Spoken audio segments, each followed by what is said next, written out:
পুরনো কোনো বন্ধুর সাফল্যের খবর শুনে হঠাৎ বুকটা কেমন যেন খালি হয়ে গেল। মুখে বললেন, খুব ভালো লাগলো, কিন্তু মনে হলো সবাই এগিয়ে যাচ্ছে, শুধু আমি ছাড়া।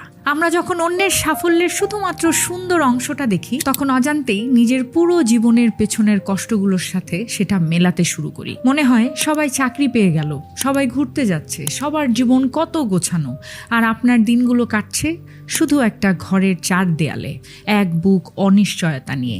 কিন্তু সত্যটা হলো, সবার ঘড়ির সময় এক নয়। দেখুন, কেউ 25 বছরে সফল হয়ে 30-এ গিয়ে ক্লান্ত হয়ে পড়ে, আবার কেউ 30-এ শুরু করে জীবনের সেরা সময়টা পার করে।